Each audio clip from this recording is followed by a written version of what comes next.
Halo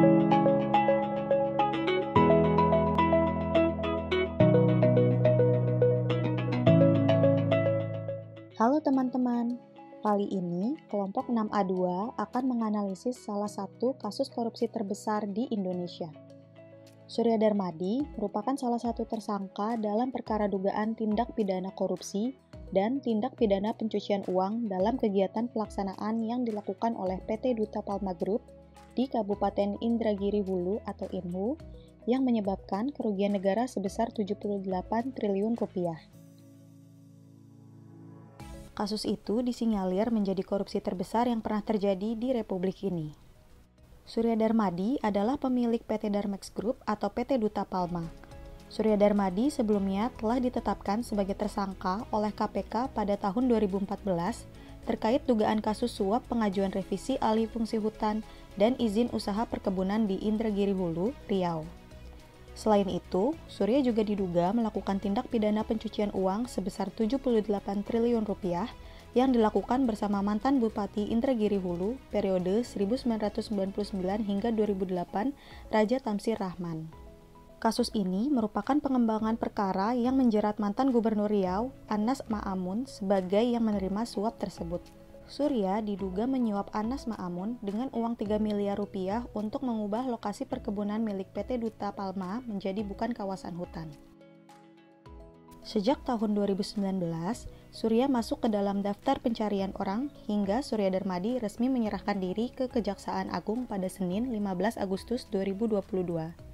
Surya menyerahkan diri setelah kurang lebih 8 tahun menghindar dari proses hukum di Indonesia. Dalam konferensi pers Kejagung, Jaksa Agung ST Burhanuddin menyatakan bahwa Kejagung telah menyita lahan yang diduga dikelola secara melawan hukum sehingga mengakibatkan kerugian perekonomian negara. Setidaknya 8 perkebunan sawit di Kabupaten Indragiri Hulu serta 15 bidang tanah dan bangunan yang seluruhnya berada di Jakarta Selatan telah disita. Berdasarkan fakta kasus yang telah disebutkan tadi, dapat kita lihat terdapat pelanggaran yang jelas terhadap nilai-nilai ASN berakhlak yang dilakukan oleh mantan Gubernur Riau Anas Ma'amun dan mantan Bupati Tamsir Rahman ketika masih menjabat.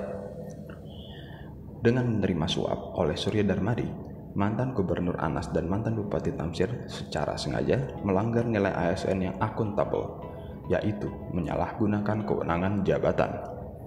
Mantan Gubernur Anas dengan sengaja menggunakan kewenangan jabatannya untuk merubah lokasi perkebunan dan izin usaha perkebunan milik PT Duta Palma Group di Riau. Selain itu, mantan Bupati Tamsir dengan melakukan tindak pidana pencucian uang bersama dengan Surya Darmadi sudah jelas tidak melaksanakan tugas dengan jujur, bertanggung jawab, disiplin, dan berintegritas tinggi. Tentunya, ASN dalam melaksanakan tugas sebelumnya telah disumpah untuk selalu berlaku jujur dalam masa tugas. Dan tindak pidana pencucian uang adalah tindakan tidak jujur dengan menyembunyikan uang hasil korupsi demi keuntungan pribadi. Tindakan menerima suap dan melakukan pencucian uang juga menunjukkan mantan Gubernur Anas dan mantan Bupati Tamsir tidak berintegritas. Berikut adalah gagasan alternatif pemecahan masalah beserta konsekuensi jika gagasan tersebut dilaksanakan. Yang pertama adalah sistem perizinan harus dibuat satu pintu dan secara daring seperti sistem pengadaan barang dan jasa. Jika dilakukan proses tersebut akan menjadi lebih akuntabel dan transparan karena akan bisa diakses oleh pihak lain.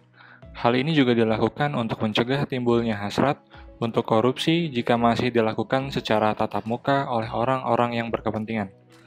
Yang kedua, pengambilan keputusan harus berdasarkan dari pertimbangan beberapa pejabat yang berwenang, tidak hanya dari satu orang saja.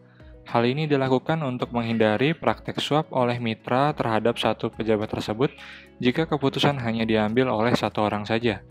Yang ketiga, perjanjian terkait perizinan beserta prosesnya harus dilaksanakan secara komprehensif dan mengikat dan secara online sehingga jika mitra tidak menjalankan kewajibannya dapat diputus atau dituntut oleh pemerintah, serta perjanjian yang dibuat dapat diakses dan dipelajari oleh halayak ramai. Selanjutnya, perlu dibuat web e-planning dalam proses penganggaran dan perizinan agar poin dan variabel di dalam kontrak dapat dievaluasi bersama dan tidak dapat di markup.